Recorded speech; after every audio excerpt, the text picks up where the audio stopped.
How are you doing? I'm doing great. What about you? Oh, I'm doing just fine. So, tell me, what have you been working on? I've been working on solo queue lately, actually. What specifically are you doing? Like focusing on Yeah. playing my lanes correctly, and What does that like mean? What does that mean? I have the playstyle of not dying. But I like to solo kill the enemy mid laner, and that is usually my playstyle. I'm focusing a lot about just playing it 100% correct and not making mistakes in lane.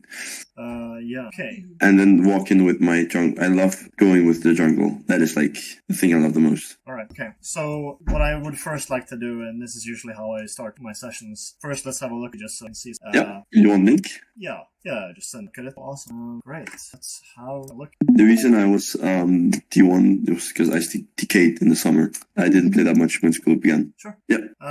So in any case, right? Yeah. Let's have a look at a few things, right? First thing, of course, is first of all, like what champion you play, how often play it, do you switch around a lot? We will look at also the volume of games that you play each day. We will look at the CS, both your CS and your enemy's CS, to sort of get an idea of whether you are creating a CS lead against your opponent. This can give a good indication whether you are pressuring your enemy as much as you could be, and that can also give us ideas about like maybe work better. Yeah. So begin here. Game 3, 6, 7 games, 8 games. Okay. 1, 2, 3, 4. Okay, just 4. Yeah, then I usually 1, 2, 3, 4. Just 4 again. 1. Then 1, 2, 3, 4 again. Just 4. And then 1. And then 16 days. And then 6. Okay. So first thing right away, right, that I'm looking at is I'm looking at the volume that you play each day. And when I see this kind of pattern when I see a pattern where you're playing like 7, 8, 7 again, 4, and 5, 0, and then maybe here you play like 1, 2, 4, 5, and then some amount, and you have like big gaps between games. Yeah. This to me indicates a few things. One, you're spamming games. Spamming games can actually be counterproductive because every one of us has stamina. We have a set amount of stamina that you can use each day. And every time that you play games, every time that you spam game, you are using a lot of stamina. And sometimes you go beyond just so you can like get more games because you feel like that would be valuable. What ends up happening is that this creates a very inconsistent sort of schedule where some days you have huge like spams and then other days you have like very small amounts. Very few games. This is inconsistent because during these breaks, certain things about your play will sort of get rusty. And so the moment that you then begin playing again, those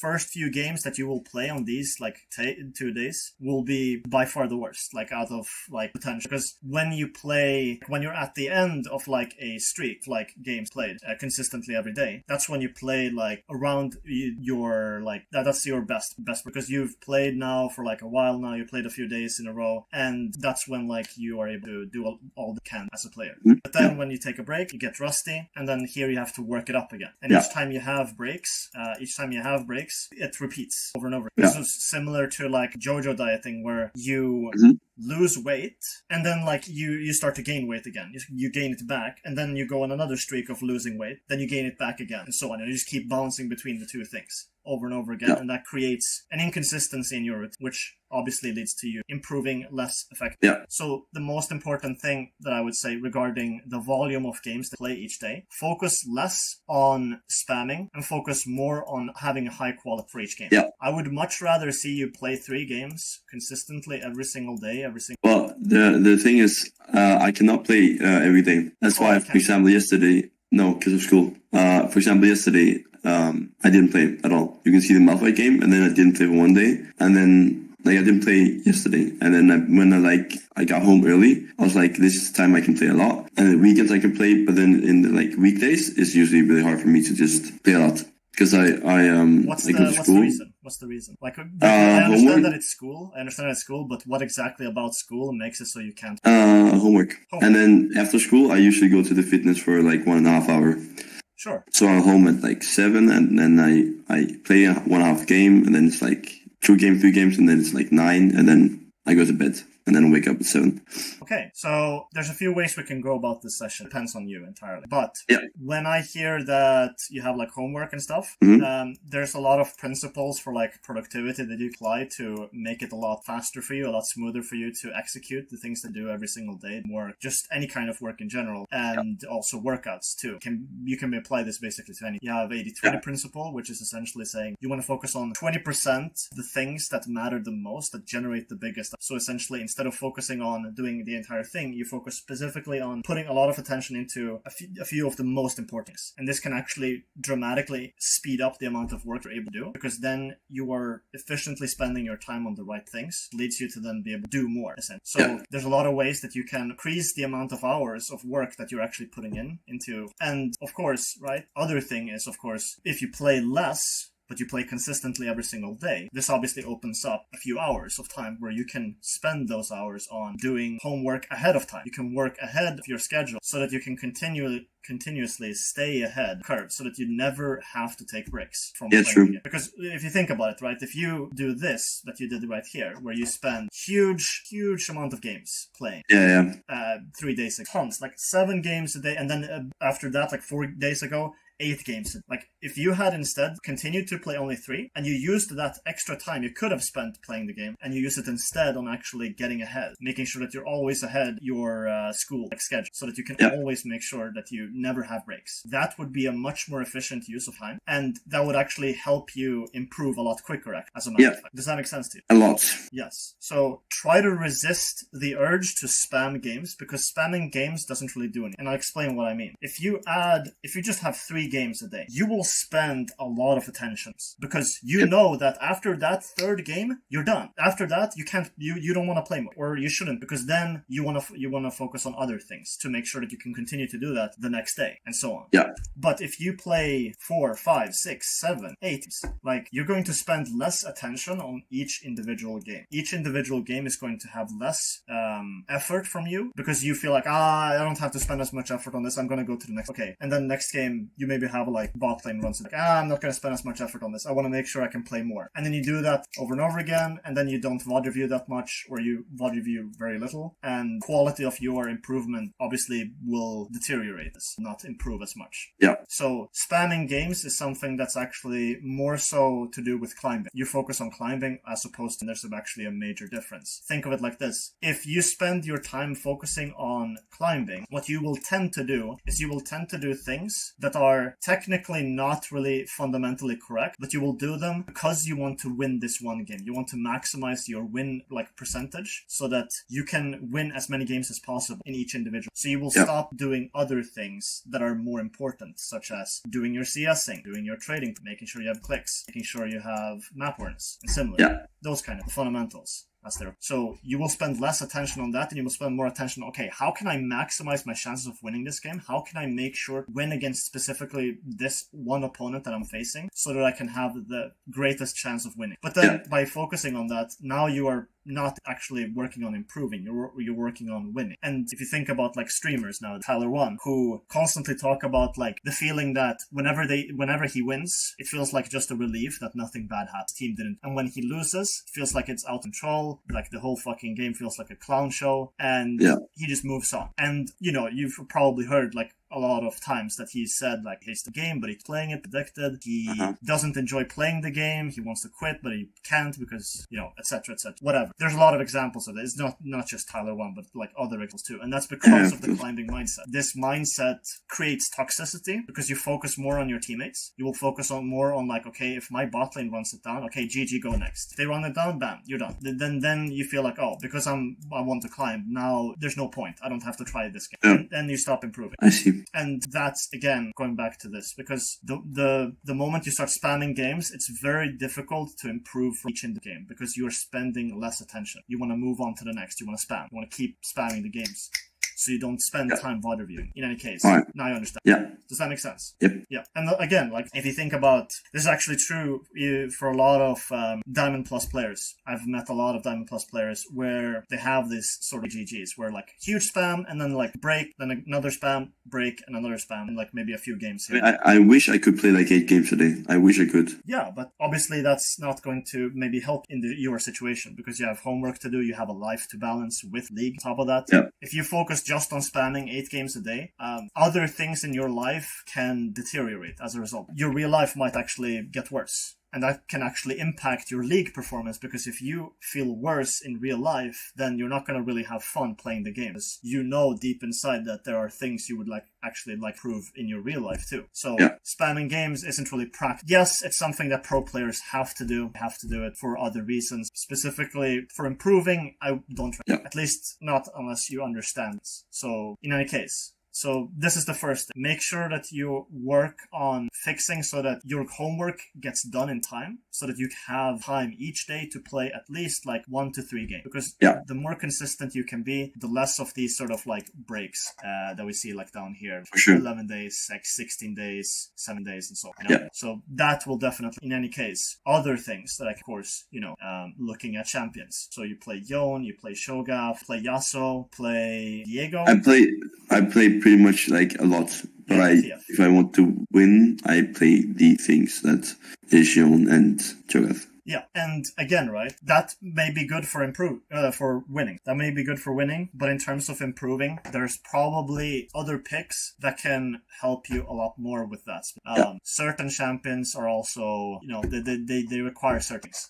Now, so going back to the fundamentals, right? So we have CSing, trading, we have clicks, and we have this. Now, to you, it may feel like these are simple, and that's actually, for a lot of players that are in Diamond Plus, they often say, but this is, I feel like I already understand this. And that's when I tell them, okay, but if you're specifically focusing on winning, you're also probably going to be focusing on more advanced play. Advanced play involves player ranges. Have you played poker? Oh, poker, yeah, a bit, but not that much. Okay, basically, there's two main ways to play poker. You can either play game theory optimal, GTO, or you can play exploitative. And exploitative, the way it works is that you are estimating your opponent's skill. You're estimating that he's maybe here on this arbitrary skill from 0 to 100, 0 being beginner, 100 being faker.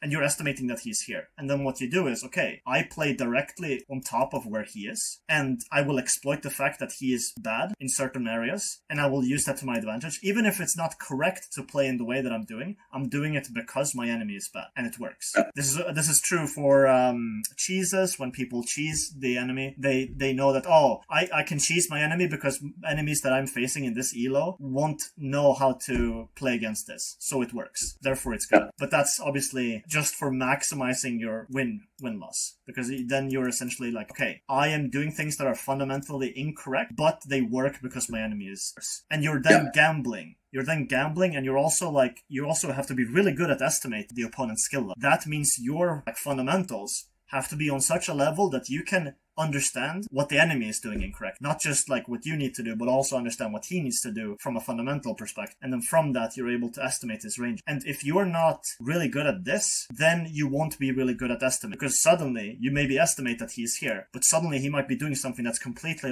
out of your expectations. Again, this is why it's a gamble. It's a risk-reward sort of thing that you are estimating that he will play worse than you so that you can do this one thing. Yeah, alright.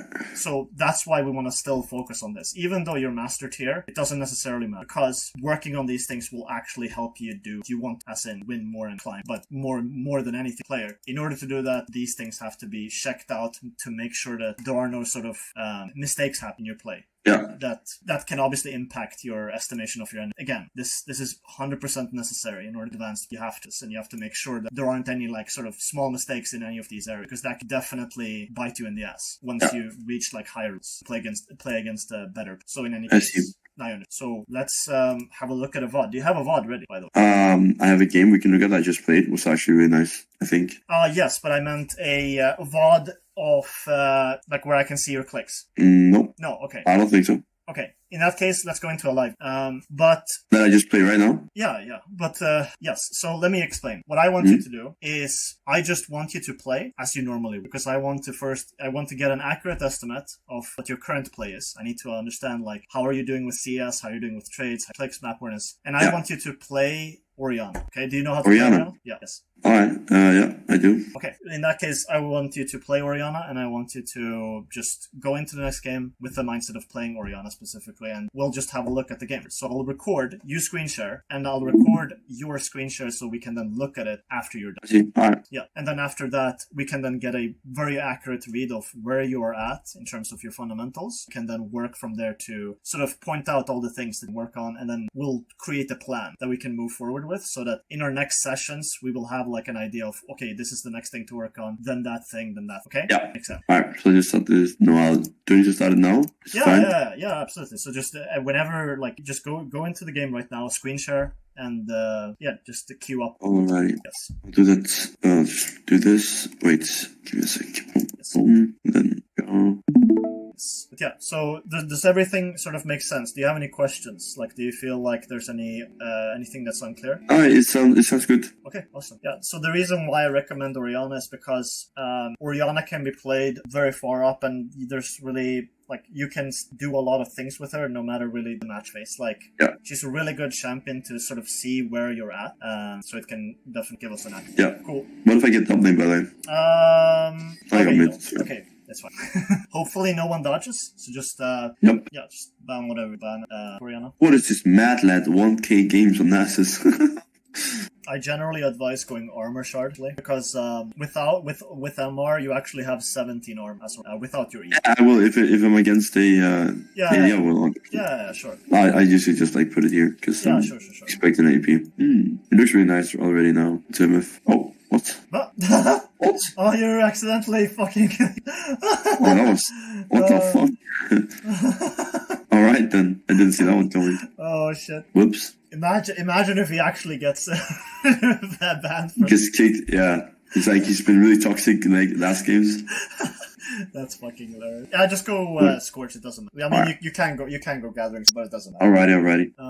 Oh wait. Oh, you're facing. Yeah, I hate that jump though. Oh, it's completely good. In any case, though, right. So focus on your game. Imagine that I'm not here because all I want to see is I just want to see you play. So we have something. All right. Let's think, right? The way that you want to go about opening up the lane is, and I'm not talking about the matchups here. So just to understand that what I'm explaining here is simply that this is just how you generally do things, and I'll explain why you do it. So what you want to do is you want to auto a minion twice, and then another minion once. This is so that you can layer the minions so that their HP is not equal to each other. And what this does is that, like, the minion that you put 2 autos on will generally die faster, then the next one will die, and then this one that you had 0 autos on. So this is... That makes sense, yeah. Yeah, 2-1-0 opening, essentially. That's really smart. Yeah. So what this does is it allows you to farm with just auto attacks, and then you can save your Q for trades. Because then you know that they're not going to die at the same time. So that allows you to just auto attack, easy peasy. You get all the first 3 melees without having to use an ability. Yeah. Which means you can use an ability on the enemy. So just getting that out of the way. Because doing this right here, there's 2 things, right? One, by auto-attacking, you're actually pulling minion aggro when you attack the casters. The reason why it works like this is because of like some weird minion rules. This is specifically the first wave. Attacking the casters can actually cause some weird RNG happening where the minions start to like shift around and do stuff. Yeah. Specifically just the first wave. So again, that's why you see the melees just going crazy, like moving all around the place. So, yeah, I see. So this can actually cause you to push a bit too fast. Now, why it matters, let's think about it. If you get level 2, right, you have an extra ability. But what happens if you push too quickly? Where does the wave end up? At the turret, like close to the turret. Yeah, and if it's close to the turret, is it harder, or is it easier, or is it harder for you to trade the Tryndamere? Like, can you poke... I guess it's harder because I cannot walk too close to the turret. Yeah, you can't walk too close, and you can't deal a lot of damage per trade. And this is true no matter what the matchup is. Like, you want to essentially be at least like just 2 auto attacks ahead. If you're 2 auto attacks ahead, this is enough to guarantee that you get level 2. Yeah. And make sure that you keep the wave roughly where it is right now, so that when you get level 2, now you have all this distance towards the turret where you can deal damage and you can do stuff. You can use your extra ability to actually pressure. If you push too quickly, the wave will end up too close, and it will actually let him be able to collect the XP to get level 2 himself. So then you lose the pressure that you get from this level up. Yeah. Second thing, of course, is that if you push this wave too quickly, the next wave, or sorry, not this, if you push a 2 wave, as in you slow push this wave, crash second wave, what's going to end up happening is that he gets level 2 because of the second wave, and he also gets level 3 because the next wave will most likely end up coming in. The cannon wave will most likely end up here by the tower. So then he can actually get level 3 as well. So by doing a 2 wave push, we're actually giving him level 3. And we're not able to use this power spike as well as we would like to. Instead, what we would like to is to keep the wave here so we get level 2, but we have a good wave position where we can do trades and we have, like, you know, pressure on him. And then we use that level 2 to then get to level 3 first. Wave will usually be around here. You still have space to the tower, which means you can still use this to pressure him and do stuff. Yeah. Now, that's just the wave stuff. For, like, this is specifically to trading. So for trading, this is how you want to go about it. And other wave openers exist. Other ways to manipulate the wave exist. But it's not useful to talk about them right now because there's bigger issues to fix right now. So for now, just stick to this. Just stick to, like, sticking 2 auto attacks ahead. Don't over push the first wave. Specifically the first wave, make sure to not push too hard. Yeah. Because then you end up pushing too quickly, and then, like, this stuff can also happen. So the thing to remember, right, is that with trading, when should you trade? When do you think you should trade? When he's going up to hit minions. Yes, so when he last hits a minion. Hmm. Currently, is he in range to hit any minions right now? No. So do we need to stand here? No. Other things, right, is that currently the minions aren't low enough for him to last it anyway. So even if you do step up here, it doesn't really make sense, even if we look at it, because the minions aren't even low enough. I see. Yeah. And other things, right, is that, of course, like I said, with wave 1, you really want to make sure to be really careful with how you trade. As in, you don't really want to do too many auto attacks on him. You don't really want to do too many Qs that go through minions, because if you do a Q through a minion, it can actually make the wave push faster. And again, we want to keep the wave pretty close to the middle of the lane so that it doesn't push too quickly. Again, making sure that we are able to get that 3 wave. There's other benefits to the 3 wave that I haven't mentioned yet, but for now, this is really all we need to know. So again, this right here doesn't really make sense. It allows him to actually jump on top of you because you're too far forward. And that's why he is able to deal that damage. Yeah.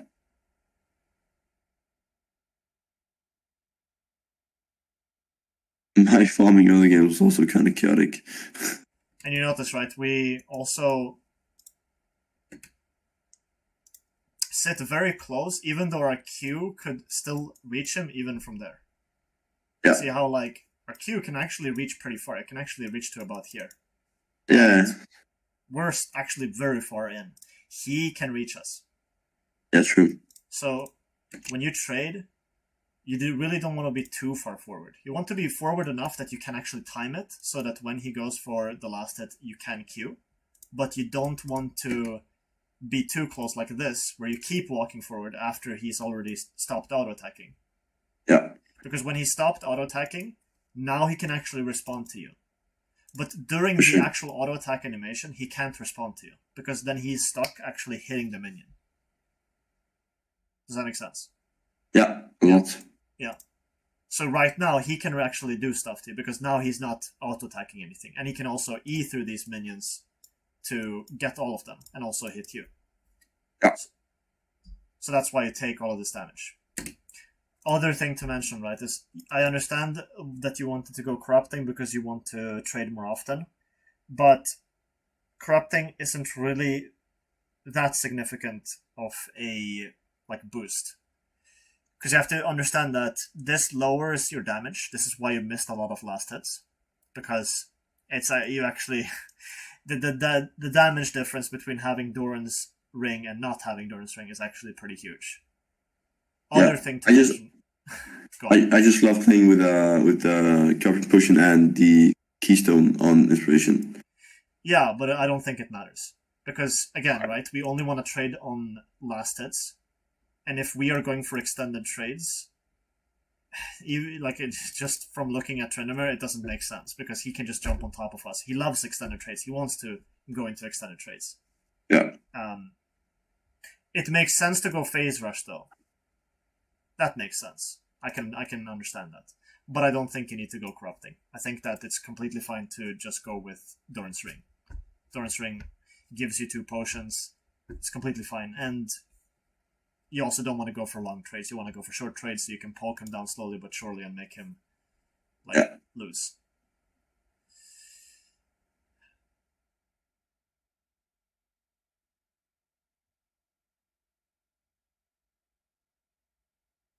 You notice how we're not really auto-attacking minions.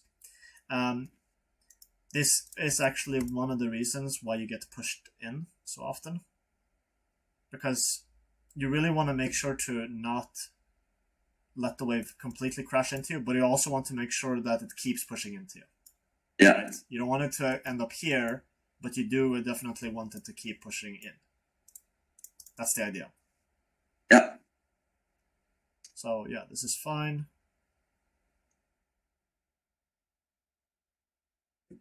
As you can see right here, right? It's like super close to him. Yeah, true. But the thing, right there, I actually thought if he goes on me here with E, corruption potion, and QW with a minute fight, because the new wave just crashed in. Sure. Another thing to remember is that using W early on, it's fine because you have corrupting, but generally don't really use W early on. I would actually instead skill Q into E into Q. I see. Yeah, and I should also have put like 2 or 3 points into E instead of W this game because I have phase rush, so W didn't even mean that much. Yeah, W doesn't actually do that much. It actually, by the way, just so you understand, the E and your W actually deals the same amount of base damage, 60. Both deal 60 damage. The only difference is that E actually gives you a shield on top of that. Yeah. So you actually gain, I think it's around 60 to 75 shield. And on top of that, your E obviously adds the passive, which increases your resistances, makes you tankier. Works really well with Corrupting Pot because armor and the magic resist actually increase the efficiency of healing. Actually gives you more efficient HP. So overall, E is just a better choice. Basically every time. Very few situations where you actually want to scale W second. You actually want to pretty much always go Q, E, then Q again. Because a second point in Q is still more efficient than going 1 point in W. And this is, by the way, why a lot of Oriannas, they run out of mana to Gukui. And that's because they're overusing this ability. This ability costs a lot of mana. But if you just use Q, like you see right here, it's 30 mana. It's not. Yeah, true. Then you can get more value. I see. Yeah. But yeah, you missed some last hits, and that's partly because of the corrupting. There you see how he got the last hit for free. Yeah. He got the last hit. And that is probably because your eyes were focusing on this, and so you weren't able to sort of maintain these things. Also, of course, the next last hit is right there, so we should actually be maybe slightly up here instead, so we can move in to just trade him real quick and then move back instantly so he can't jump on us. I see. But yeah, you see, gets this last hit for free. The reason why, by the way, Trynd is able to bully a lot of people is because the way that he works is that he needs to get his rage. He has to get rage. Like, if he doesn't have rage, he can't do anything. So, your job is essentially to make him pay for each point of rage that he gets from killing minions.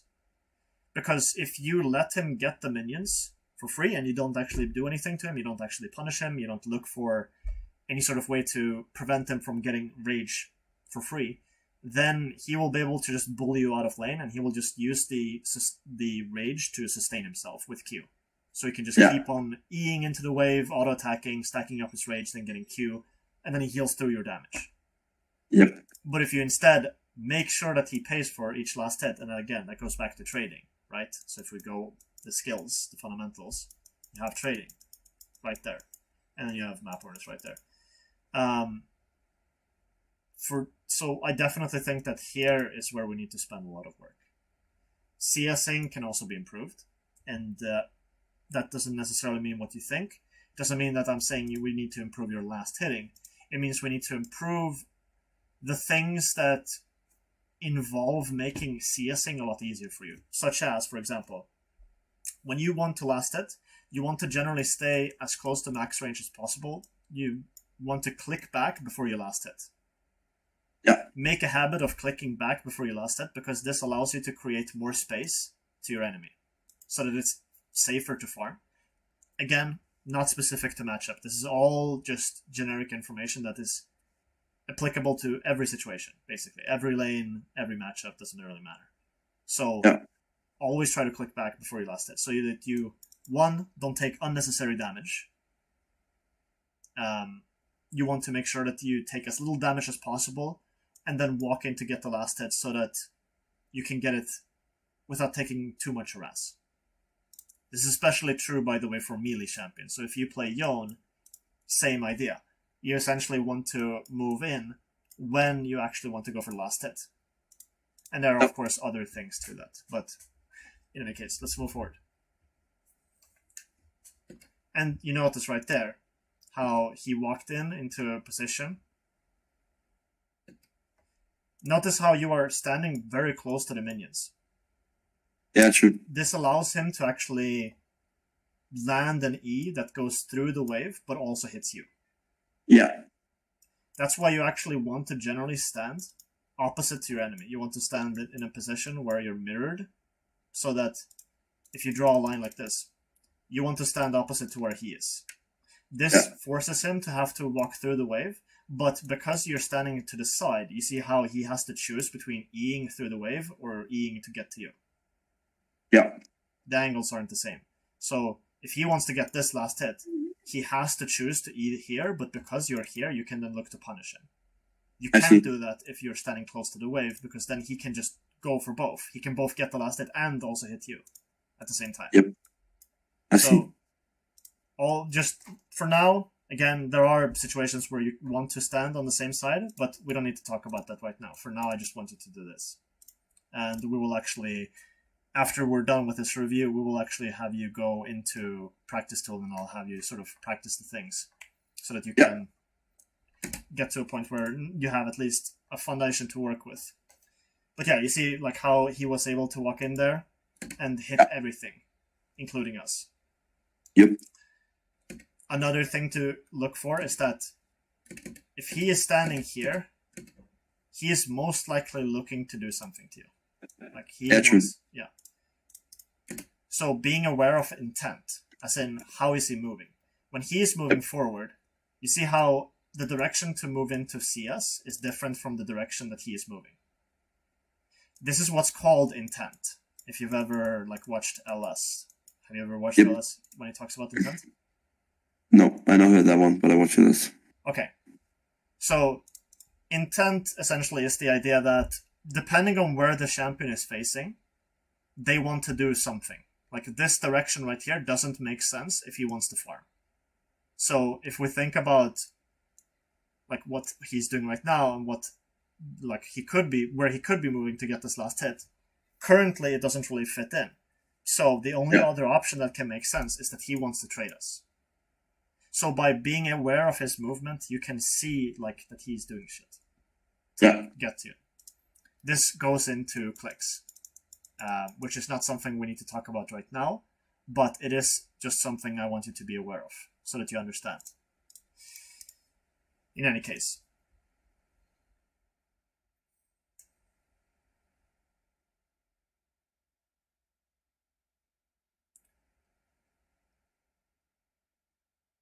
But yeah, you notice how we're very close to him, even though we don't actually need to.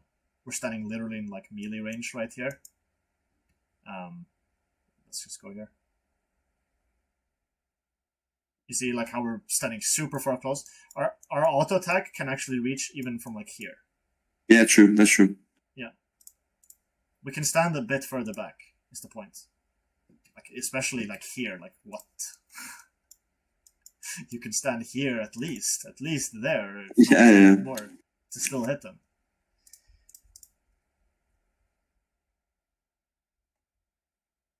And we also, because we're over trading and CS are here on the tower, we're losing last hits. You notice how we're 10 CS at 3 minutes? At 3 minutes, just so you understand, the CS that the max CS that you can have at this point is 19. But if you take into account these. But yeah, just so you understand. Yeah. Like we're sort of losing the balance between CSing and trading here. Because here you are actually sacrificing your CS so you can trade more. But this leads to you obviously losing gold. And this makes it so that you can't buy as many items. So you would actually ideally want to be able to both trade and CS effectively. As you can see right here, you see how you focused on hitting him, but this is the caster you actually want the last hit. Yeah.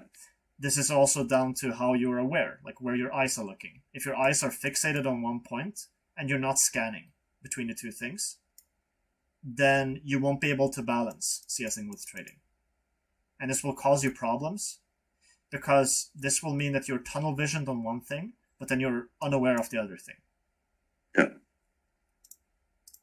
This is especially true, by the way, when you're also going to be aware of the minimap. For now, in solo queue, in competitive, you can still do all the things that you're currently doing. But specifically in solo queue, I want you to really just forget this for now and just focus on what's like right here in this lane. Because right now, this is the biggest issue that we can work on, like for your improvement. Yeah. Not talking about increasing your chances of winning, because that's not my advice here. I'm trying to help you become a better player, not necessarily win more games. So, in any case, let's just continue onwards.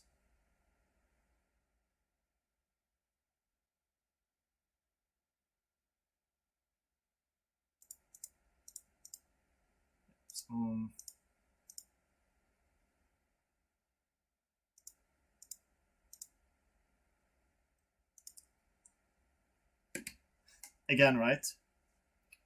This is like going back into like what we talked about with spacing.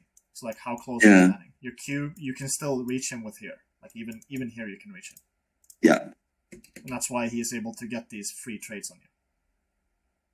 I mean, I think this trade was actually kind of bad, yeah. It could have been better. Like the fact that you followed him down the lane, that's good. That's good. But you could have been spaced so that he wouldn't even get those 2 extra autos. He would just get an E and maybe an auto, but he wouldn't get more. And then you could turn around after that.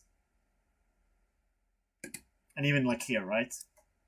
He was here, we're here. We can actually stand all the way back here and still reach him with Q. This is, again, just spacing stuff. But you see like how much damage we're taking, and it's not necessarily... Also the MR runes really like hurt in this lane. Yeah, sure. I mean, that's like the MR runes are just like salt to injury, but it doesn't actually necessarily matter too much. Again, if you had better spacing, you would have been able to just outspace his E. 100%, yeah, indeed. Yeah. And use phase rush to just run away and then kite him out and just follow him down after like he runs back. For sure. So it's still winnable, even with like the mistaken runes. In any case, though, we get this like level 6 power spike, and you know what happens. So,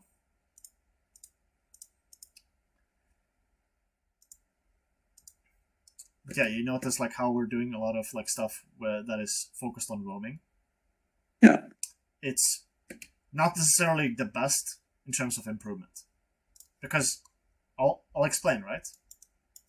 Way you can think about roaming is that it's like a bunch of things. First of all, does the lane have a good position? Like, is the wave state good? That's the first question. Second of all, is it realistic that you can actually get kills? Are kills actually possible? That's the second thing. Then you also have to estimate, okay, is my bot lane going to be able to actually do anything? Is my bot lane there? Or like, is my top lane there? It doesn't really matter. Are they actually going to follow up? Are they low HP? Can they do anything? What about the jungler? What about the enemy laner? Are they missing? Are they doing something else? Etc. Yeah. A lot of variables. And then you also have to just go into like the gold value. While you are roaming, you're losing CS. Yeah. Or I mean, I looked at midwave and it seemed fine because it seems so like huge. Sure. But regardless, right? You're losing at least some amount of farm every time you roam. You're losing something. And even, by the way, when you're winning, you can actually do something. Because if you're not in lane and you're roaming, this allows, for example, if you push in a wave and your enemy is there catching the wave, they get all of that CS for free. Because you are not in lane to punish them. So they get all that CS uncontested. Then they can crash in the next wave because you're not in lane. So then you have to take into account, okay, how much do I gain from this roam? And is it realistic, percentage-wise, that I will actually gain something? Because you also have to remember, right, even if you go for the roam and you get kills, maybe you're not the one that gets the kill. Maybe someone else gets the kill. Maybe they kill steal it. Then you don't get the gold. And then you also have to account for, like, okay, but what do I lose?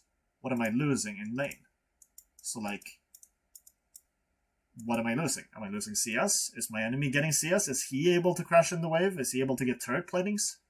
Yeah. And then you have to calculate, okay, how much do I actually gain out of this? And most of the time, you actually go negative.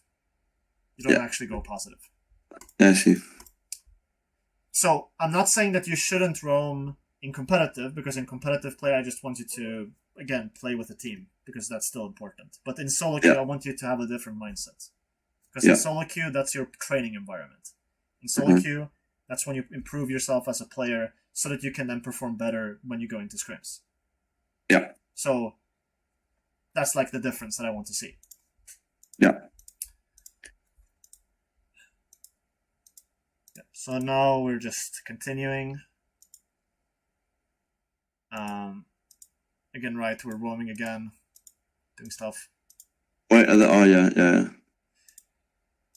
Bot lane runs down.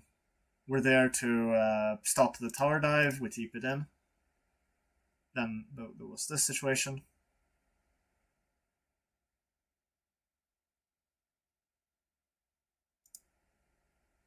By the way, like, the really unfortunate thing with going Leanders is that with this gold, you can actually go for Sork. So that's 1100. Sorcery boots. Yeah, sorcery boots plus Darkseal. Darkseal is really fucking good. It's a really fucking good item because with only 2 stacks, it's already like way more gold efficient than the actual price of Darkseal. Yeah. Way more gold efficient. And it also builds into Magi's, which is something that you actually do want to buy, if you can. Because you want to get damage. A lot of Oriannas end up in the sort of mindset that, oh, I need to build survivability, I need to survive. But then they have no damage.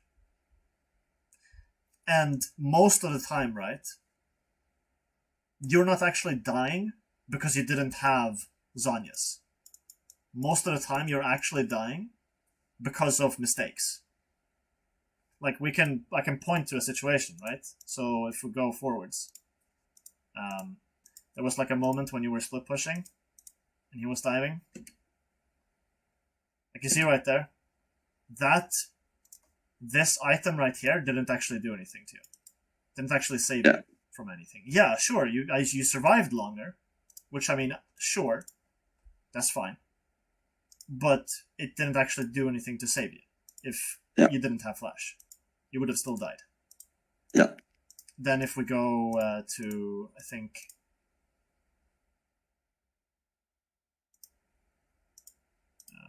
let's go, it's like here is where, you see, even though you have Zhonya's, you still die. Yeah. Like, sure, you trade 1 for 1, but Zhonya's basically didn't do anything to like prevent you from dying. Yeah. So defensive items, sure, they're good to have, definitely. And definitely, I'm not saying that you shouldn't buy Zhonya's if it's actually valid to buy Zhonya's. There are many situations where it's actually really good to buy Zhonya's. But more importantly, you need to differentiate between whether this item is necessary or whether it's just that you were making mistakes. Because leading up to the situation, if we go back, right? You don't actually need to 1v1 him. And that's not the point. I just want the wave. Yeah, you just want the wave. But if you look at like how you position, you see how like you're super far up. You can actually hit him with Q even from here. And that's why he's able to then like do stuff. When your phase rush runs out, by the way, this is something important to know. The rune goes on cooldown. You can see the cooldown right here. Yeah. And what Tryndamirs will do is they will do sort of like a semi all-in where they will try to make you proc the phase rush early so that then they can go for a second all-in when your phase rush is 100% down. And then actually go for the all-in. So you need to remember that if your phase rush is on cooldown, you don't actually have any protection. You see right here? Yeah, I see. Other thing, right? Generally try to use your ult not on top of yourself in these type of situations. I realized that it will just bomb into me. Yeah, if you Q here, then ult, it will actually pull him to here, which gives you more distance, which lets you survive longer. So, in any case, right, I don't think we need to go over anything else. I think, for the most part, it's just down to stuff in lane. Yeah. And yeah. Let's now actually... I want to actually do this. So, let's go to educational content. Let's go to up here. And I'll just copy this right here. And let's just have a look at the video. Because I want you to see an example of like the stuff I'm talking about with CSing. Yep. Okay?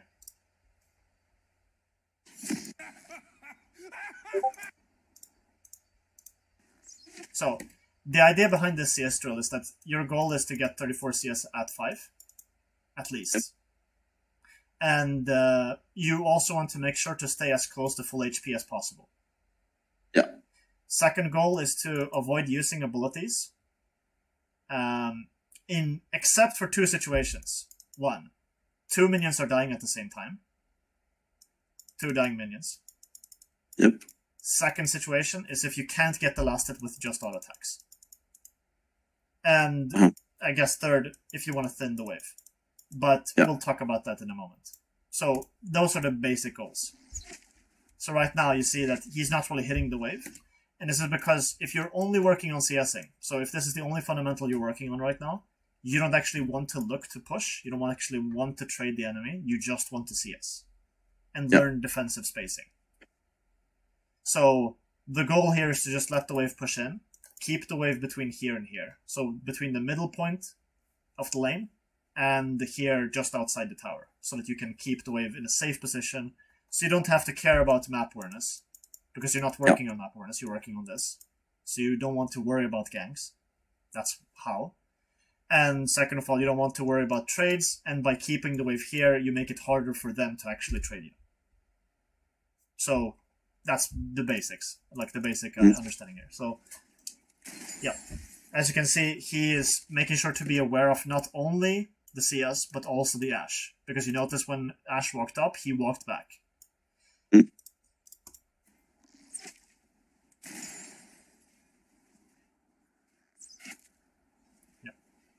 So you see? Ashe walks up a bit, he walks back. Yeah. And you're not allowed to hit the Ashe bot. So the point is that you don't want to actually hit the Ashe. You just want to let her pressure you so that you are forced to like space yourself defensively so you don't get hit by auto attacks or harass. Yeah. So it forces you to learn this. I see. Yeah. And as you can see here, he uses Q to thin the wave. Yeah. But generally, right, you want to make sure to use auto attacks as much as you can to last hit and thin the wave.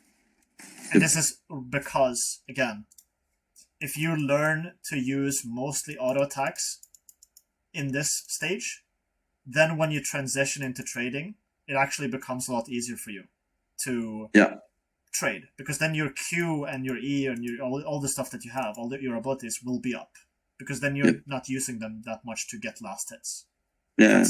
That's the level that we want to get to.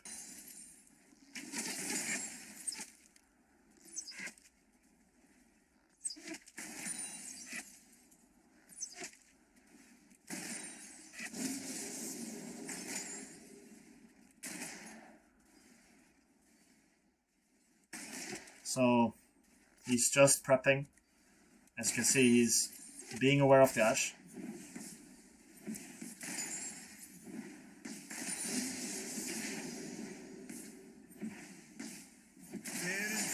There he had to use Q because he couldn't get it with just an auto. Yeah. Yep.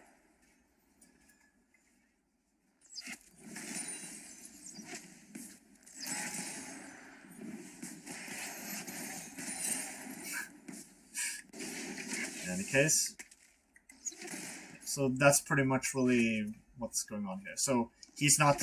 He makes sure to keep the wave here. He doesn't want to push. He just wants to slow push with just last hits, or he just wants to hold the wave where it is. That's pretty much it. I see.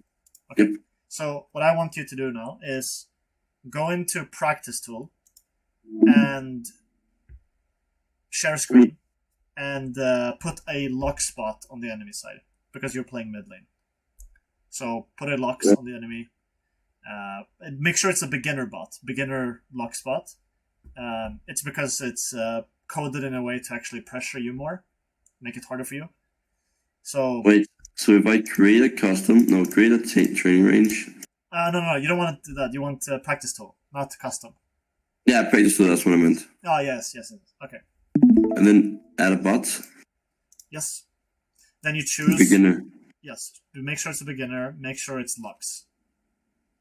Lux. Yeah, go up. Yep. There. There you go. Okay. And remember, you play Orianna here. And the goal. Make sure you have the right turns. Okay. Nice. So, the goal here. Again, get the 34 CS at 5. But the way I want you to go about this is actually, I want you to focus on moving your eyes between the last hits and the Lux. Just regularly moving your eyes between the two things. And just focusing on those two things. Yeah. Okay? So if you think anything else, or if you feel any sort of emotion, or any sort of you're evaluating what's happening. No, you need to go to bot lane actually. Yeah. It's weird, but by the way, fast forward, second from bottom on your menu. There you go. Yeah, that's fine. No, oh shit, fuck. Where is it? It is. Okay, there's a reset button. I think exit. Just exit. There you go. Sure. That's fine. Alright, so now I know I cannot speed the game that much. Alright. Just two times. 2 times. Once and then twice. Yeah, there you go. Okay. Not 3 times? No. Shift us to lane. Shift S. Oh, teleport there. Yep. So you can teleport. Okay, so, alright. Remember, focus just on the last hits. And focus on just making sure that you get as many last hits as you possibly can. Okay? Yeah.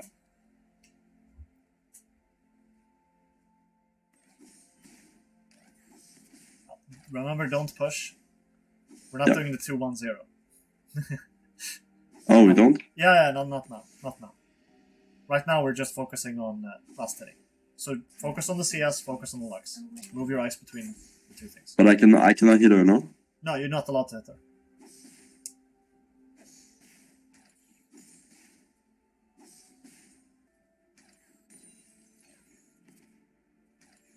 Focus on the caster. There you go. Okay, that's it. Alright, 39 CS. So Control Shift and press dot on your keyboard next to comma. Control Shift dot. Oh, Shift dot. There you go. What? Yes, it's a cool trick to do this stuff. So, alright, awesome. So how did that feel? I feel good. Okay, awesome. So let's. Oh wait.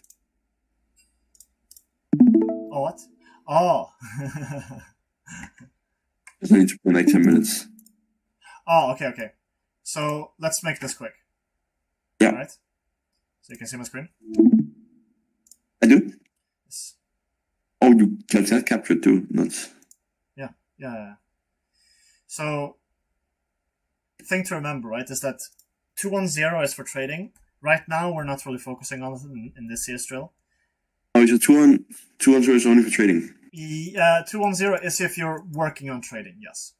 If you're working Alright. on just CSing, you're not pushing, so you don't actually want to auto-attack first. You want to let Lux auto-attack the minions, and then just let the wave push into you. Again, like we want to keep the wave on our side. But when you are working on trading, you can actually modify the CS drill so that you can focus on getting level 2 ahead of Lux, while staying, 2 auto attacks ahead. Right? You can modify the drill to do this kind of stuff, but the same idea is the same. Like, you don't want to hit Lux either way.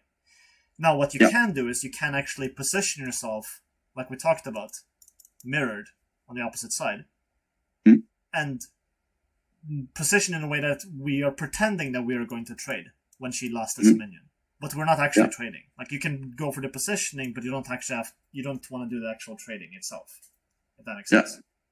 So for now, we just want to focus on getting to a level where your CSing, like your CSing skill of keeping the wave on your side, making sure to get all of the CS that you can, we want to get that down first. So you can either do this on your main account or you can do this on your Smurf, but I would definitely try to focus on that first, because we need to get that part down to a level where you can do it no matter like what situation, right? Because we need to, like, if we think about the skills, right? CSing, trading, clicks, map awareness. If this foundation isn't here, you won't be able to do everything else. It's not possible. So we first want to work on CSing. So what I recommend doing is do the CS drill just like you saw in the video. Like, work on just keeping the wave here in this like box, like this area from the middle of the lane to here. And other than that, do that also in real games. So in real games, I want you to go in with the mentality of getting as much CS as you can. Now, if your enemy walks up into you, this is the only difference between a drill and a real game. If they walk up into you, close to your wave, you're allowed to hit them if they try to hit you. But you're not supposed to look to trade them. So if they're not walking up into you, you don't have to walk up to trade it. I see. You just want to focus on CS. And this is again so we can work on the CSing skill. And your goal is to essentially keep the wave on your side for as long as you possibly can without letting it crash, if possible.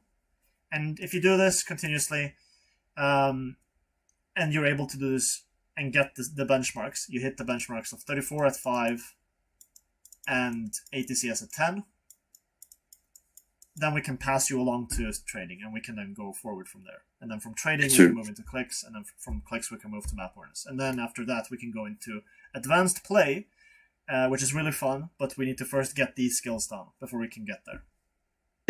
Okay, so that's pretty much it. That's the entire session. So I've gone over like everything that you can work on, but we're now starting from the beginning. We're starting from CSing.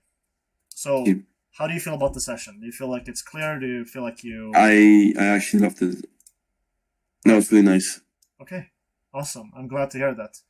And of course, like I said, this is a process that will take time. It will take you to be consistent. Again, just like when you go to the gym, you're not focusing on getting massive amount of reps in. You're focusing on getting good quality reps. That's what we're trying to do here too. We're focusing on the same exact way, trying to get at least 3 games a day where we VOD review to check on this skill. And when you VOD review, I want you to specifically look at how did you manage the wave? Did you keep it on your side? Were you making sure to slow push and hold the wave as much as you could? Did you randomly push sometimes? Were you spacing yourself on the opposite side of your enemy so you can, safely farm the minions? Were you clicking back before every last hit? etc. Those kind of things. I see. And if you have any issues, of course, let me know and I'll help you out. So Thank you, mate. Yeah, we'll go through this. We'll get through all the skills. We'll get you to a level of play where you're able to beat a lot of your opponents just by simply being a better player. That's the goal. Okay? Yeah. All right. Awesome. Do you have any questions? Thank you, mate. Actually not. It was really nice. That's actually helped a lot, and a lot of things I didn't know. Yeah. Yes. Awesome. I'm happy to hear that. So, again, in solo queue, I want you to have this mentality. In competitive, keep doing what you're doing. So whatever you're doing right now in competitive games, continue to do that. I don't want you to focus on CSing when you're in scrims. I want you to focus on playing your best and trying to win as much as you can. Yes. But when in solo queue, shift your mindset, focus on improvement, focus on becoming a more solid player. That's it. I will for sure. All right. Great. Thank you, mate. Have a good one. And yeah. I'll see you later, man. Yeah, for sure. Bye-bye. Thank you so much. Yeah. Bye-bye.